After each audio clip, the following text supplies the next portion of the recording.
Assalamualaikum warahmatullahi wabarakatuh. Selamat pagi teman-teman semua. Dalam kesempatan kali ini kita akan mempelajari tentang Total Quality Service, yaitu ini merupakan kelanjutan dari bab-bab yang udah kita pelajari kemarin. Yang kemarin kita udah mempelajari apa itu Total Quality Management, apa itu Just in Time. Nah, ketika kita mempelajari Just in Time, kita lebih berfokus pada bagaimana kita mengatur alur proses produksi pada perusahaan manufaktur, bagaimana kita menjaga kualitasnya. Nah, dalam Total Quality Service ini merupakan sisi Total Quality Management yang kita lihat dari sisi pelayanannya atau lebih menekankan pada industri jasa. Tapi bukan berarti tidak bisa diterapkan pada kondisi manufaktur juga. Intinya adalah bagaimana kita menjaga kualitas layanan tersebut yang berkaitan langsung dengan konsumen. Nah, pada bab ini, ruang lingkup yang akan kita pelajari terdiri dari beberapa poin. Yang pertama adalah pengertian kualitas dari sudut pandang perusahaan, model konseptual Total Quality Management dalam kualitas pelayanan, bagaimana pentingnya komunikasi dan manajemen, pengertian dari organisasi belajar dan pembelajaran organisasi, komponen pembelajaran yang meliputi individu, kelompok, dan organisasi, hubungan pembelajaran organisasi dengan Total Quality Service, customer dalam sistem kualitas, serta penerapan dan contoh-contoh dari Total Quality Service itu sendiri. Nah, dalam kualitas pelayanan, sebenarnya kita sudah mempelajari kan bagaimana kualitas itu dipentingkan untuk menjadi kekuatan kita dalam memenangi persaingan terhadap perusahaan-perusahaan yang lain, baik dalam perusahaan manufaktur maupun perusahaan jasa. Nah, kualitas pelayanan bahkan lebih dituntut oleh perusahaan manufaktur maupun perusahaan jasa. Nah, pelayanan yang dimaksudkan di sini bukan hanya produk jasa yang diberikan, namun pelayanan yang mencakup penyampaian produk tersebut ke tangan pelanggan, bagaimana kita berkomunikasi dengan pelanggan, bagaimana pelanggan menghubungi kita. Nah, itu semuanya tercakup dalam dimensi-dimensi kualitas pelayanan. Nah, di modul 1 kita udah mendapatkan gambaran tuh bagaimana tokoh Garvin menjabarkan dimensi-dimensi kualitas dalam industri jasa terhadap beberapa poin, yaitu performance, feature, reliability, conformance, durability, serviceability, aesthetics, maupun perceived quality. Nah, salah satu tokoh yaitu Zetam et al, dia mendefinisikan keseluruhan dimensi tersebut dikerucutkan terhadap 5 poin. Yaitu yang pertama adalah reliability. Reliability di sini didefinisikan sebagai kemampuan untuk mewujudkan pelayanan yang dijanjikan secara akurat dan dapat terpercaya sehingga kita dipercaya oleh konsumen. Yang kedua adalah responsiveness. Hal ini berkaitan tentang bagaimana respon kita terhadap konsumen ketika konsumen menyampaikan kebutuhannya terhadap kita. Bagaimana kita memberi tanggapan, bagaimana karyawan kita siap untuk melayani konsumen, memberikan tanggapan yang diharapkan. Itu semuanya tercakup dalam dimensi responsiveness. Yang ketiga adalah assurance. Nah, hal ini berhubungan dengan dimensi pengetahuan, kompetensi, dan kesopanan dari para pemberi jasa dan kemampuannya untuk memberikan pelayanan yang jujur, meyakinkan, dan terpercaya. Yang keempat adalah empathy, yaitu perhatian yang diberikan oleh pemberi jasa terhadap permasalahan-permasalahan yang dihadapi oleh konsumen. Bagaimana sebenarnya, kenapa konsumen membutuhkan jasa kita atau produk kita, bagaimana kita memberi tanggapan yang sesuai terhadap permasalahan yang dihadapi oleh konsumen. Itu masuk ke dalam poin empati. Yang ketiga adalah tangibles, yaitu dari pengertian sebelumnya tangibles itu kan bisa diukur ya. Nah, berarti kita harus punya nih bukti-bukti fisik dalam pelayanan seperti fasilitas fisik, apa yang bisa konsumen gunakan, dan bagaimana pengukuran kita terhadap sikap yang diberikan konsumen. Nah, itu kita harus bisa menyediakan aspek-aspek seperti itu. Dari 5 dimensi tersebut, akhirnya kita bisa membuat suatu model, yaitu yang dinamakan model kualitas layanan. Kelima dimensi tersebut akhirnya memberikan jabaran bagaimana sebenarnya proses-proses dalam pemberian kualitas layanan itu ada level-levelnya. Yaitu yang pertama adalah kita lihat dalam 5 level gap. Yang ada gap 1, gap 2, gap 3, gap 4, dan gap 5. Nah, tiap-tiap gap ini punya permasalahan masing-masing yang sering terjadi dalam pemberian layanan. Yaitu yang pertama adalah gap 1. Gap pertama itu merupakan ketidaktahuan tentang apa yang konsumen inginkan yang disebabkan adanya perbedaan mengenai apa yang diharapkan oleh konsumen dan apa yang dipersepsikan oleh pihak pemberi jasa. Nah, hal ini disebabkan kurangnya orientasi dalam penelitian pemasaran. Tuh. Makanya kita harus tahu bagaimana sih kondisi pemasaran terhadap produk yang kita targetkan di pasaran. Sebenarnya apa aja yang menjadi perhatian dari konsumen di pasaran seperti itu. Yang kedua adalah gap kedua, yaitu kesalahan dalam standar kualitas pelayanan, yaitu perbedaan antara apa yang dipikirkan manajer mengenai harapan pelanggan dan spesifikasi sesungguhnya yang disusun untuk menyampaikan pelayanan terhadap pelanggan. Gitu. Jadi gap kedua ini merupakan bagaimana informasi yang diterapkan pada standar-standar khusus untuk menyampaikan pelayanan pada pelanggan. Gitu. Gap ketiga adalah perbedaan kinerja pelayanan, yaitu dari standar yang kita tetapkan, bagaimana kita merealisasikan standar tersebut. Jadi perbedaan antara standar yang direalisasikan dengan standar yang telah disusun oleh pemberi jasa. Yang keempat adalah perbedaan mengenai apa yang telah dijanjikan terhadap konsumen dengan apa yang diterima oleh konsumen. Gitu. Jadi apa yang uh, pada awalnya dijanjikan pada konsumen dengan produk akhir yang disampaikan pada konsumen. Nah, gap kelima adalah bagaimana setelah uh, barang tersebut atau jasa tersebut diterima oleh konsumen, bagaimana konsumen menyikapinya. Apakah sesuai nggak dengan harapan yang dipahami oleh konsumen di awal perjanjian? Ternyata berbeda, malah kita harus tahu apa yang meliputi perbedaannya. Nah, dari penggambaran-penggambaran tersebut, kita bisa lihat bahwa dari sisi konsumen sendiri, apa sih yang membentuk persepsi konsumen terhadap kualitas yang diharapkan? Kita bisa lihat 3 poin di sini, yaitu adanya komunikasi dari mulut ke mulut, kebutuhan pribadi, dan juga ada pengalaman dari masa lalu. Gitu. Nah, di sini kita bisa lihat model kualitas yang dijabarkan oleh beberapa tokoh. Nah, dalam usaha menjelaskan bagaimana pelanggan mempersepsikan kualitas pelanggan, di sini Gronos tahun 1948 mengembangkan model kualitas pelayanan dalam 3 dimensi. Yang pertama adalah kualitas fungsional. Nah, ini itu merupakan bagaimana pelayanan dilakukan atau dibentuk dan diserahkan kepada pelanggan. Jadi lebih ke arah bentuk fisik yang diserahkan pada pelanggan. Nah, sedangkan dimensi yang kedua adalah kualitas teknik, yaitu apa yang diterima oleh pelanggan. Yang ketiga adalah penilaian atau image terhadap perusahaan jasa atau pelayanan yang diberikan. Gitu. Jadi, pertama adalah bagaimana pelayanan diberikan, yang kedua adalah apa yang diterima oleh pelanggan, yang ketiga adalah bagaimana penilaian atau image yang dipunyai oleh pelanggan terhadap pelayanan tersebut. Nah,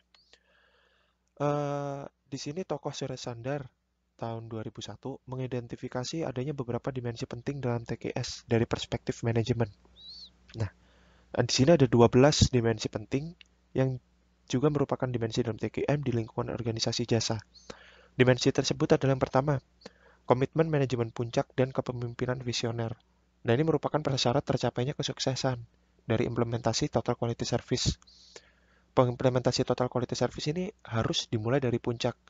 Sementara itu, kepemimpinan visioner merupakan seni bagaimana dia memimpin, bagaimana dia mendukung perubahan-perubahan yang terjadi yang mendukung Total Quality Service tersebut. Yang kedua adalah manajemen sumber daya manusia. Nah, manajemen sumber daya manusia ini menyangkut sejumlah isu dalam perilaku organisasi, mencakup seleksi dan rekrutmen, pelatihan dan pendidikan karyawan, bagaimana kita bersikap terhadap karyawan, bagaimana kita melibatkan karyawan dalam tanggung jawab terhadap perusahaan. Nah, ini merupakan faktor-faktor yang penting. Yang ketiga adalah sistem teknik. Nah, ini meliputi manajemen kualitas dan manajemen proses. Manajemen proses pelayanan meliputi prosedur, sistem, teknologi yang dibutuhkan untuk mempercepat penyampaian pelayanan. Nah, sedangkan desain pelayanan yang reliable akan mendorong kemampuan dalam menyusun perencanaan strategik dan memungkinkan organisasi mencapai apa yang diharapkan, bahkan bisa lebih gitu. Yang keempat adalah sistem informasi dan sistem analisis. Nah, pelayanan jasa itu nggak seperti perusahaan manufaktur yang mempunyai persediaan yang digunakan apabila ada kenaikan permintaan. Nah, saat permintaan melonjak, ada kemungkinan perusahaan jasa tidak mampu melayani pelanggan, namun dapat dilakukan dengan cara lain, yaitu memberikan penjelasan dan informasi pada pelanggan yang berkaitan dengan proses pelayanan. Jadi misalnya kita nggak bisa menyampaikan kenapa kita nggak bisa deliver in time, kenapa kita nggak bisa memberikan pelayanan yang tepat waktu yang diharapkan. Kita harus bisa menjelaskan pada konsumen kenapa hal itu terjadi. Yang kelima adalah benchmarking, yang merupakan perbandingan standar yang kita menganalisis pelayanan jasa kita terhadap pesaing atau terhadap perusahaan lain yang mirip gitu. Yang keenam adalah perbaikan terus-menerus dan berkesinambungan. Nah, ini merupakan salah satu aspek yang penting dari total quality management. Yang ketujuh jelas fokus pada pelanggan, karena sasaran dalam program TQS ini kita murni fokus pada pelanggan. Gitu. Yang kedelapan adalah kepuasan karyawan, yang merupakan konsep multidimensional yang didefinisikan sebagai suatu tingkat karyawan dalam organisasi percaya bahwa untuk menciptakan suatu sistem yang bagus, kita harus memperhatikan kebutuhan karyawan. Gitu. Organisasi nggak cuma fokus pada pelanggan dan kualitas pelayanannya, tapi juga harus memperhatikan kepuasan karyawannya. Yang kesembilan adalah bagaimana adanya serikat kerja itu mempengaruhi suatu sistem organisasi secara keseluruhan. Nah, hubungan antar karyawan dalam serikat kerja tersebut mempengaruhi bagaimana perusahaan bisa uh, menerapkan TKM dengan baik dan benar. Yang ke-10 adalah tanggung jawab sosial, yang organisasi itu harus tumbuh dan berkembang dengan selalu mengembangkan persepsi yang positif. Dia harus punya tanggung jawab korporasi terhadap masyarakat. Gitu. Yang ke-11 adalah service gaps, yaitu faktor-faktor yang nampak dalam organisasi jasa. Dan kita juga harus memperhatikan faktor-faktor yang nggak kelihatan juga, seperti faktor fisiologis, psikologi, emosional, sosiologi, dan sebagainya. Lalu yang terakhir adalah budaya pelayanan. Bagaimana batasan antara pelanggan dan karyawan itu bisa dibuat sedikit mungkin. Bagaimana kita bisa membuat budaya adalah karyawan itu adalah karyawan bagi karyawan lainnya. Ya, karyawan merupakan pelanggan bagi karyawan lainnya, gitu. Oleh karena itu, pelayanan harus dibudayakan bagi seluruh personil dalam organisasi. Nah, pada gambar ini bisa dilihat kerangka kerja holistik bagi total quality service dari perspektif manajemen yang menunjukkan berbagai dimensi kualitas pelayanan dari sistem SDM, tanggung jawab sosial, service scape, budaya kualitas, sistem informasi dan analisis, sistem step, sistem teknik, bagaimana benchmarking, impetus, sasaran kepuasan karyawan fokus pada pelanggan, intervensi serikat kerja. Nah, ini merupakan penggambaran tiap dimensi terhadap dimensi kualitas pelayanan. Nah, perbedaan penerapan tersebut untuk perusahaan manufaktur dan jasa dilihat di tabel berikut. Nah, di sini ada perbedaan dilihat dari berbagai dimensi. Nah, kalau misalnya dari pendorong, perusahaan manufaktur, komitmen dan kepemimpinan, visioner dan manajemen puncak. Perusahaan jasa juga sama tuh. Nah, kalau dari keterlibatan karyawan, perusahaan manufaktur hanya gugus kendali mutu, tim perbaikan kualitas, brainstorming. Tapi kalau perusahaan jasa, ada lagi brainstorming yang menekankan pada keterlibatan karyawan dalam organisasi jasa. Nah, ada juga kalau pelatihan dan pendidikan, ada hard topics, yaitu kalau perusahaan manufaktur, akuntansi, perancangan, statistik. Kalau perusahaan jasa, lebih ke arah soft topics, yaitu kalian berkomunikasi, hubungan interpersonal, kerja tim, perilaku karyawan, dan sebagainya. Di sini bisa dilihat pada halaman 4.11, itu bisa lebih dimengerti. Ini ada banyak dimensi, yaitu kalau di perusahaan manufaktur ada konsep namanya tangible, yaitu merupakan bagaimana bisa diukur apa enggak. Nah, kalau di perusahaan manufaktur lebih tidak bisa diterapkan.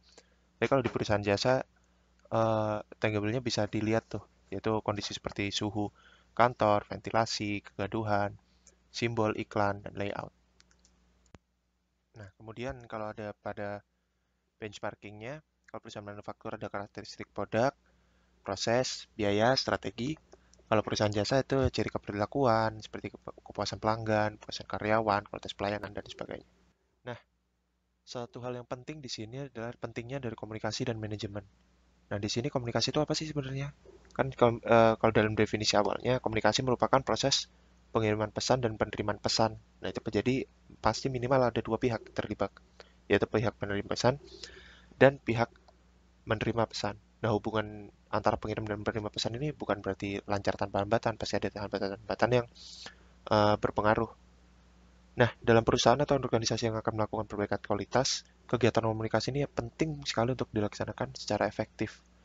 Karena seperti yang kita pelajari kan dalam total quality management, tiap karyawan itu harus punya hubungan yang baik.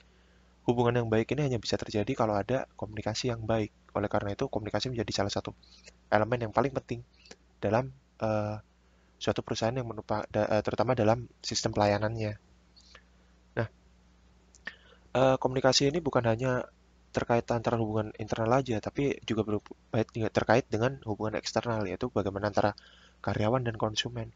Karena dalam industri pelayanan atau industri jasa, data-data yang diperlukan terkait dengan kualitas pelayanan itu hanya bisa didapat dari konsumen juga, gitu. Sehingga kita harus bisa memancing konsumen untuk memperoleh data-data yang kita perlukan dengan cara yang benar, gitu. Oke. Yang selanjutnya yaitu tentang strategi implementasi total quality service. Nah, di sini kita bisa lihat nih sebenarnya pengaruh total quality service pada kualitas pelayanan itu apa aja sih? Nah, di sini hasil studi yang ada menunjukkan bahwa dia bisa meningkatkan indeks kepuasan pelanggan terhadap kualitas yang ditawarkan. Yang kedua adalah meningkatkan produktivitas dan efisiensi. Yang ketiga, karena pelanggan puas tentunya meningkatkan laba. Yang akhirnya juga membawa pada meningkatkan pangsa pasar. Selain itu, dia juga bisa meningkatkan moral dan semangat karyawan karena adanya hubungan yang baik dengan proses komunikasi yang baik. Gitu. Dan juga akhirnya meningkatkan kepuasan pelanggan. Gitu. Nah, ada istilah dalam implementasi total quality service yaitu organisasi belajar dan pembelajaran dalam organisasi. Nah, di sini organisasi belajar atau learning organization yaitu organisasi yang mendukung kegiatan atau proses pembelajaran bagi semua anggota dan secara terus-menerus mengadakan perubahan. Nah, di sini ada dua proses, yaitu ada proses namanya pembelajaran dan ada proses namanya pemelajaran. Nah, kalau menurut arti kata yang sesungguhnya nih, pembelajaran itu merupakan proses atau cara menjadikan orang atau makhluk hidup belajar, yaitu membuat orang belajar, sehingga istilahnya pembelajaran. Sedangkan pembelajaran yaitu adalah proses mempelajari sesuatu, gitu. Nah, organisasi belajar ini dianggap sebagai perjalanan atau proses, bukan tujuan, sehingga pengukurannya itu menjadi sangat-sangat kompleks sekali. Sini kita bisa lihat nih perbedaan antara dua model organisasi, yaitu organisasi yang hanya mementingkan efisiensi kerja, dilihat dari struktur vertikal, tugas rutin, budaya kaku, sistem formal, strategi bersaing. Nah, tapi kita akan melihat pada organisasi belajar di mana kita melihat sedikit lebih sikap yang lebih fleksibel, tapi adanya pembelajaran terus-menerus, yaitu struktur yang horizontal, yang itu karyawan antar karyawan itu punya status yang tidak terlalu kaku, adanya peran pemberdayaan, adanya jaringan kerja personal, strategi menjalin hubungan, dan budaya yang adaptif. Nah, sebenarnya kenapa sih kita butuh organisasi belajar ini? Ada menurut HIT tahun 1996, ada dua alasan pentingnya organisasi belajar ini, yaitu yang pertama adalah untuk kelangsungan hidup organisasi, karena organisasi harus sama atau lebih baik dari lingkungannya. Bila tidak demikian, organisasi akan mati. Gitu. Kan, yang jelas organisasi harus mampu memberikan manfaat dan dampak yang baik bagi lingkungan. Yang kedua adalah mencapai keunggulan organisasi, di mana di masa sekarang ini keunggulan akan membuat organisasi dapat melangsungkan kehidupannya terus-menerus. Gitu. Dia harus unggul dari semua aspek, terhadap lingkungannya, terhadap pesaingnya. Dia harus bisa mempertahankan apa kelebihannya dia dibandingkan yang lain. Gitu. Nah, di sini ada salah satu contoh penerapan manajemen kualitas pada Samsung. Nah, di tahun 1976, Yun So Chu, insinyur muda pada Samsung Korea itu menerima tugas yaitu mendesain oven microwave.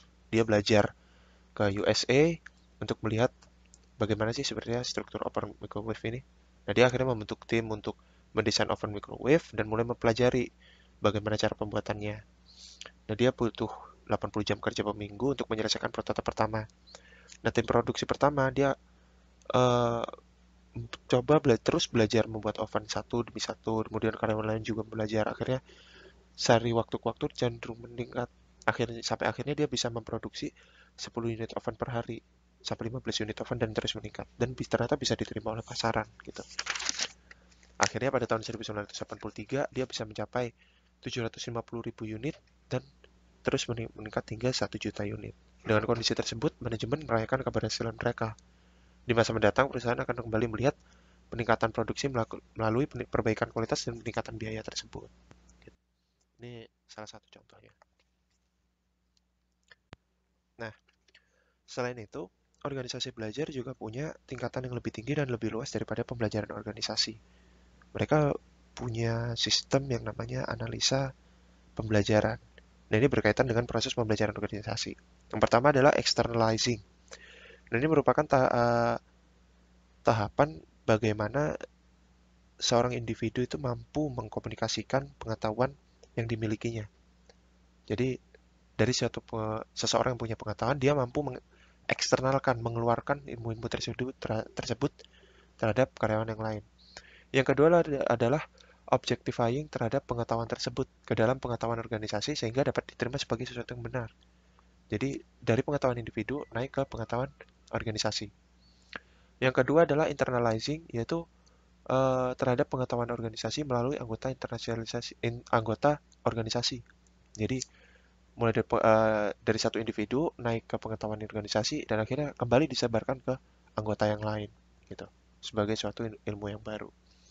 Nah, dari ketiga hal tersebut dapat dilihat bahwa pembelajaran dalam organisasi menuntut usaha anggota organisasi secara aktif, secara individu sebagai agen pembelajaran dan perubahan yang mendukung terlaksananya organisasi belajar. Nah, di sini kita bisa lihat nih beberapa perbedaan antara organisasi belajar dengan pembelajaran dalam organisasi. Nah, kalau pembelajaran organisasi, misalnya di sini pertanyaan kuncinya adalah bagaimana organisasi tersebut belajar.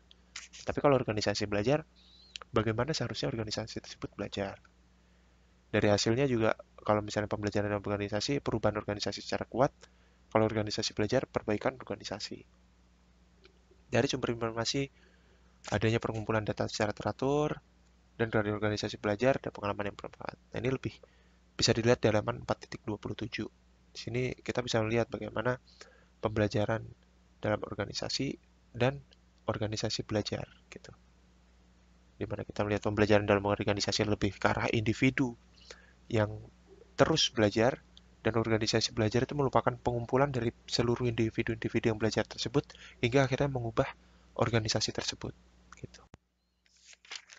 Nah, komponen pembelajaran apa aja yang diperlukan dalam uh, organisasi belajar ini? Di sini kita lihat ada 3 tipe, yaitu pembelajaran individu, pembelajaran kelompok, dan pembelajaran organisasi. Sini meliputi 3 aspek, yaitu pembelajaran kognitif, pembelajaran humanistik, dan pembelajaran pragmatik. Nah, sebenarnya apa sih masing-masing dari pembelajaran tersebut? Ini bisa dilihat bahwa pendekatan kognitif merupakan pengembangan konsep pembelajaran individu, sementara pendekatan humanistik merupakan pembelajaran pada pertumbuhan personil, dan pendekatan pragmatik yaitu memfokuskan pada pembelajaran kelompok. Di sini kita bisa lihat pembelajaran individu pada aspek kognitif, yaitu pengembangan pengetahuan bagi individu sendiri. Secara humanistik itu pertumbuhan personil, bagaimana sikapnya dia. Lalu yang ketiga, secara pragmatik, siklus belajar berdasar pengalaman. Lalu pembelajaran kelompok pada aspek humanistik, yaitu kondisi yang membantu pertumbuhan personil, budaya pembelajaran, dan siklus pembelajaran kelompok. Lalu pembelajaran organisasi pada sisi individunya, yaitu evolusi organisasi berdasarkan pengetahuan dari tiap individu, kondisi yang membantu pertumbuhan personil pada sisi humanistik, yaitu dan pada kondisi pragmatik, kondisi yang membantu siklus pembelajaran. Nah, akhirnya setelah adanya komponen pelajaran tersebut, kita bisa melihat nih bagaimana uh, tiap-tiap aspek tersebut mempengaruhi pada terbentuknya organisasi kreatif dan individu kreatif. Yang masing-masing organisasi kreatif dan individu kreatif ini berkaitan satu sama lain. Bisa dilihat di halaman 4.33, yaitu organisasi kreatif. Dia adanya penjabaran, adanya kegiatan dengan inisiatif sendiri, kegiatan yang tidak terstruktur, kesanggupan untuk menemukan sesuatu yang baru, rangsangan yang berbeda, dan komunikasi dalam organisasi. Bila kita lihat dengan individu kreatif, nah penjabaran ini kita bisa melihat pada individu kreatif dia punya komitmen sendiri pada pembelajaran tersebut, adanya pendekatan yang lebih terfokus. Nah, individu kreatif juga akhirnya tidak tergantung pada individu yang lain. Dia punya ketekunan, punya kekuatan diri sendiri yang akhirnya bisa memicu kegiatan dengan inisiatif sendiri.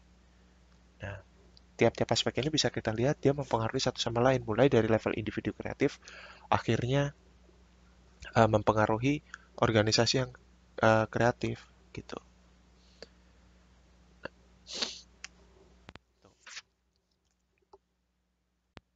Nah, di gambar ini kita bisa melihat bagaimana hubungan pembelajaran organisasi dengan total quality of service.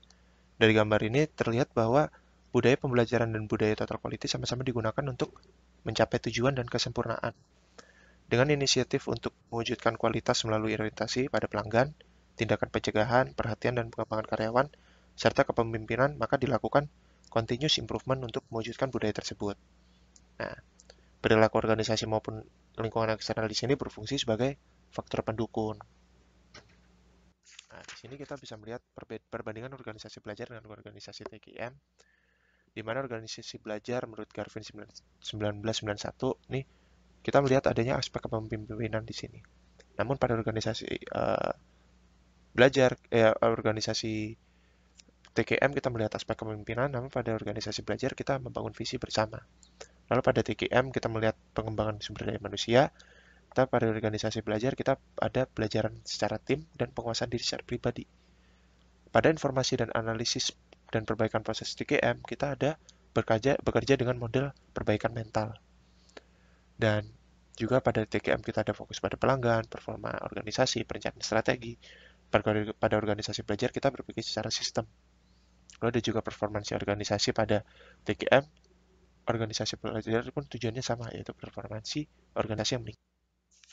Nah, pada grafik ini halaman 4.42 kita bisa melihat bagaimana perusahaan itu berkembang mulai dari perbaikan pada total quality management, lalu meningkat organisasi belajar yang akhirnya berkembang lagi menjadi world class organization. Gitu. Ini salah satu contohnya kita bisa lihat belajar dengan pemasok Chrysler di halaman 4.43.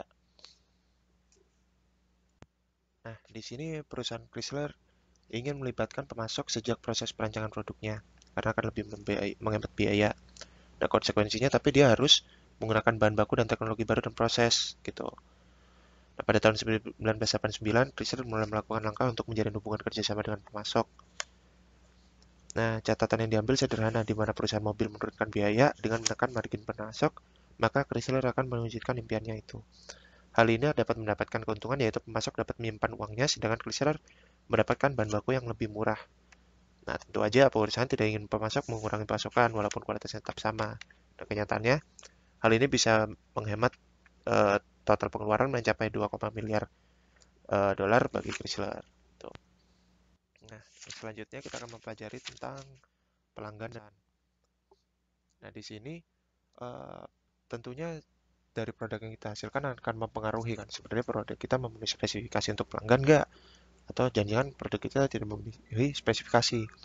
Nah, di sini kita akan melihat bagaimana sebenarnya tindakan apa aja yang bisa kita lihat apabila produk kita memenuhi spesifikasi apa enggak, atau kita bisa membedakan menjadi dua, yaitu ada pembedaan melalui proses in statistical control atau proses out of statistical control. Nah, sebenarnya apa sih uh, in of in statistical control atau out of statistical control itu? Nah, kalau misalnya data sampel dari hasil produksi itu, kita kan punya tuh batas-batas pengendalian statistik yang kita tentukan apakah barang ini sesuai apa enggak nih dengan standar-standar yang kita terapkan. Nah, kalau misalnya barangnya itu masih di dalam batas statistical control, nah kita itu berarti kondisinya uh, masih di dalam batas yang kita tetapkan. Itu berarti kondisinya in statistical control. Tapi kalau misalnya barang yang kita hasilkan atau jasa yang kita berikan dari hasil pengukurannya itu sudah di luar batas yang kita buat, maka itu berarti statusnya out of statistical control. Nah, di sini kita bisa melihat tabel. Kalau misalnya produk kita itu memenuhi spesifikasi yang diinginkan oleh konsumen, nah, kalau misalnya nih, berdasarkan pengukuran, ternyata dia masuknya ke proses in statistical control, maka kita bisa mempertimbangkan nilai-nilai di pasar pada variasi ketat, bisa pengurangan introspeksi juga. Tapi kalau misalnya ini di sini ada bedanya variasi proses besar relatif terhadap spesifikasi, nah kita bisa melanjutkan pengendalian secara ketat pada uh, proses secara rata-rata. Tapi kalau misalnya produk udah memenuhi spesifikasi tapi udah di luar pengukuran kita nih, ya berarti proses itu tidak menentu dan tidak dapat diprediksi. Nah, kita harus menemukan penyebab kekurangan pengendalian gitu. Tapi kalau misalnya proses tidak memenuhi spesifikasi, kita harus mempertimbangkan kalau misalnya masih di dalam statistical control, ini berarti proses kehilangan arah karena rata-rata yang salah nih. Nah, pada umumnya mudah diambil tindakan perbaikan secara permanen gitu. Tapi kalau misalnya variasi prosesnya besar, proses mungkin kehilangan arah dan terpencar-pencar. Kita harus memperbaiki kesalahan arah, harus mempertimbangkan ekonomi dari ketepatan proses lebih banyak selain spesifikasi, dibuat lebih ladar dan dilakukan persatuan produk. Jadi kalau udah tidak memenuhi spesifikasi di luar pengukuran kita, ya udah perlu perbaikan secara total, perlu perbaikan hal tersebut, menemukan penyebab ketiadaan penggali, pertimbangan ekonomi lebih tepat, dan sebagainya. Gitu. Nah, di sini kita juga mempertimbangkan adanya paradigma-paradigma yang mempengaruhi pembelajaran, juga paradigma pengajaran, dan manajemen ilmu gitu. Di sini kita lihat dibandingkan antara tradisional dan paradigma baru. Untuk mendapat mewujudkan pembelajaran dalam organisasi belajar, kita harus menggunakan paradigma baru nih. Nah, di sini kita lihat dalam aspek pengetahuan tradisional ditransfer dari organisasi kepada personel dalam organisasi. Tapi kalau yang baru harus disusun bersama nih antara pimpinan dengan personel. Kalau tradisional juga personel atau pengikut dalam organisasi secara pasif diikuti oleh pihak pimpinan organisasi. Kalau baru secara aktif disusun dan ditransfer. Kalau tradisional kita harus dalam sasaran organisasi harus mengelompokkan dan mengurutkan para personil dalam organisasi. Kalau baru kita harus mengembangkan bakat dan kemampuan dari para karyawan. Kemudian dalam hubungan kerja, kalau tradisional ini hubungan yang dingin antar personil dalam organisasi dan antar personil atau pengikut dan pimpinan. Kalau misalnya baru, ini harus ada kerjasama antar pribadi, para personel, antar pengikut dan pimpinan. Kita punya kesetaraan hubungan lah, bukan bukan kesetaraan secara status mungkin, tapi harus dalam hubungan kerja kita harus menyadari posisi masing-masing dan harus bisa berinteraksi dengan baik. Kalau dalam isi, kalau misalnya tradisional kita lebih berfokus pada persaingan individualistik. Kalau paradigma pembelajaran baru ini kerjasama dalam pembelajaran di dalam organisasi dan antar divisi dalam organisasi. Nah, asumsinya kalau di tradisional itu berbagai keahlian dapat diajarkan. Kalau dalam baru justru pengajaran bersifat kompleks dan membutuhkan pelatihan yang sesuai. Nah, di sini kita akan melihat bagaimana pengetahuan knowledge management untuk memberikan pelayanan yang terbaik bagi pelanggan. Nah, sebenarnya definisi dari pengetahuan itu apa sih? Pengetahuan merupakan kombinasi dari kerangka pengalaman, nilai, informasi kontekstual, dan pengetahuan orang ahli yang memberikan kerangka kerja untuk evaluasi dan pengembangan organisasi. Nah, pengetahuan ini sendiri itu bisa digolongkan menjadi berbagai macam, yaitu pengetahuan yang eksplisit atau explicit knowledge, yang dapat dijelaskan dengan bahasa resmi. Ada juga pengetahuan lain yang bersifat teknis dan pengetahuan yang tidak dapat diucapkan, atau tacit knowledge yang berupa intuisi, kognisi, dan lebih subjektif. Nah, selain itu ada juga perbedaan dari individual knowledge adalah pengetahuan yang terletak pada masing-masing individu dan organizational knowledge yaitu pengetahuan yang dibentuk melalui interaksi antara teknologi, teknik, dan orang. Nah, dalam pemrosesan seluruh pengetahuan tersebut, kita memperoleh yang namanya data atau informasi. Kita membutuhkan suatu struktur yang dinamakan information technology, yaitu IT yang kita lebih maklum dengarnya itu IT. Nah, kita butuh sistem database, sistem perhitungan, kalkulasi, sistem pembelajaran itu dengan membutuhkan IT tersebut. Nah, di sini kita akan melihat bagaimana paradigma-paradigma dari pengetahuan tersebut disesuaikan dengan paradigma-paradigma dari sistem information and technology dan dibandingkan dengan paradigma humanist. Nah, di tabel ini kita bisa melihat elemen kunci kualitas hasil dari human resource management dari IT dan humanist paradigma. Nah, di sini kita melihat ada beberapa elemen kunci dari total quality management, yaitu pertama manajemen support, organizational culture, planning and organizing, education and training, involvement, recognition, di mana dilihat dari paradigma humanis maupun paradigma IT, mereka itu punya peranan sendiri-sendiri.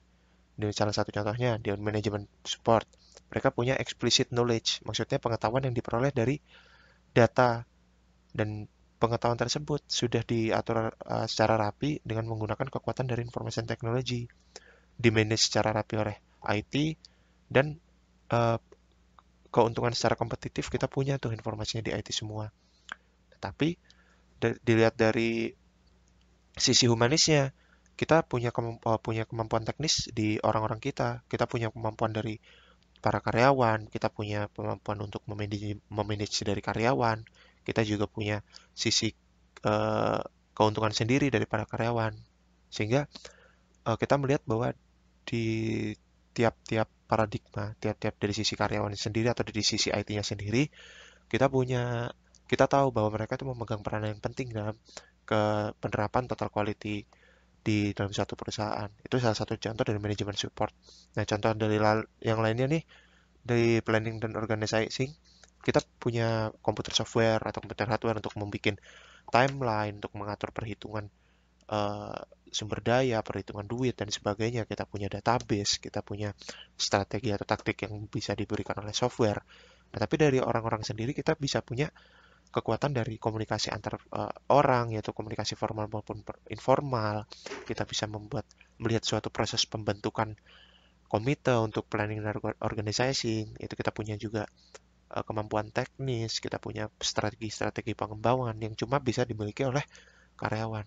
Nah, dari tabel ini kita bisa melihat secara keseluruhan kita harus menggabungkan kekuatan-kekuatan yang kita miliki dari sisi humanis tersebut dan digabungkan dengan kekuatan IT, sehingga uh, kita bisa mewujudkan kualitas yang maksimal dari pemberdayaan